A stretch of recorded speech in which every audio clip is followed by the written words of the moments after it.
ka na ika'y mawiwili. So mga par, matapos nga po ang naging laban ni Wonderboy kalaban si Ruben Tostado, kung saan nanalo po si Martin via TKO sa round 5, nagpapasalamat po si Martin mga idol sa kanyang mga boxing fans na walang sawang sumusuporta sa kanya, lalo na ang kanyang team at promoter nito na si Sean Gibbons. Sisikapin pa daw mga idol ni Martin sa kanyang susunod na laban para sa kanyang pangarap na maging world champion sa hinaharap. Samantala kahit nanalo man si Martin mga idol, dinagsa naman ito ng bash galing sa mga ilang Pinoy boxing fans. At karamihan sa mga Pinoy nagsasabi na matik naman daw talaga mananalo si Martin dahil mahina naman daw ang kanyang kalaban. May nagsabi din mga idol na rank 646 na daw itong si Tostado, pero nahirapan pa daw si Martin na manalo. Kung hindi daw napilayan ang kalaban ni Martin mga boss, sana talo ito sa bakbakan. Dagdag pa dito, sakali makalaban daw si Wonderboy na malakas na contender, talagang maaga pa daw madudungisan ang kanyang kartada sa boxing sports. Well, nare-respeto naman natin mga idol ang reaksyon ng mga boxing fans. Kahit ano man ang sabihin ng haters at supporters ni Wonderboy,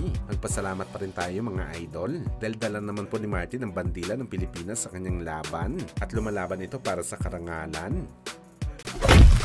Samantala matapos nga po nag-viral mga boss ang pag-anunsyo ng International Boxing Hall of Fame sa kanilang inductee sa Class 2025 Hall of Fame, kung saan mga idol, first ballot talaga si Pacman dito at marami ang mga boxing promotion at mga boxing site ang binalikan ng naging karera ni Pacman sa boxing sports. Dito na rin mga boss lumabas ang mga major record na tinala ni Boss Manny sa bakbakan. Nangunguna nga dito mga idol ang pagiging 8th Division Champion ni Pacman, sinundan ito ng 5th Division Lineal Champion ito, pagiging Fighter of the Year ng 3 beses, at ang record na sabay na nakuha ni Manny Pacquiao sa laban nito kontra kay Keith Thurman, kung saan nakuha nito ang record mga boss na pinakamatandang naging kampiyon sa welterweight division, at syempre ang pagiging 4-decade champion ng Pinoy. At habang binabasa natin mga idol ang record na to ni Pacman, hindi talaga natin ma-imagine mga boss kung paano nakuha ng isang boxer ang ganitong record sa bakbakan.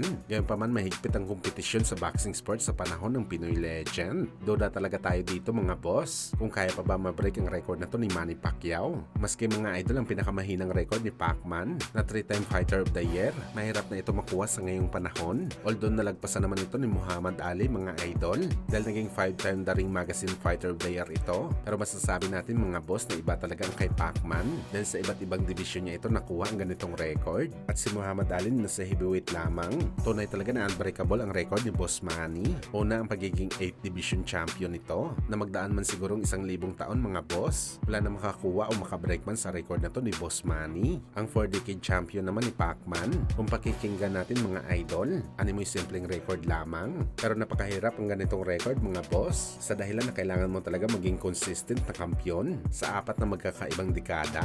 Ibig sabihin kailangan mo talaga maging kampiyon na 40 anyos ka na. Mas malupit din mga idol ang 5 division lineal champion ni Pacman. Sa mga hindi po nakakaalam mga idol, ang katumbas natin ng lineal champion ay undisputed champion sa ngayon. Bago mo kasi makuha ang lineal champion mga boss, dapat talunin mo muna ang pinakamalakas sa division mo. Imagine mga idol, naka-5 division dito si Pacman, at ang huli nga sa lahat mga idol, ang pagiging pinakamatandang kampiyon nito sa 147 pounds. At masasabi natin mga boss na mahirap ang ganitong record na may break sa rason na mahigpit talaga ang labanan sa welterweight. Ito kasi mga idol ang division na sentro at pinamumugaran na magagaling na fighter kahit noong dekada 80 pa. Kaya sa ganitong listahan na record ni Pacman, masasabi na lang talaga natin dito mga idol na karapat dapat talaga ito bilang number 1 na GOAT sa boxing sports.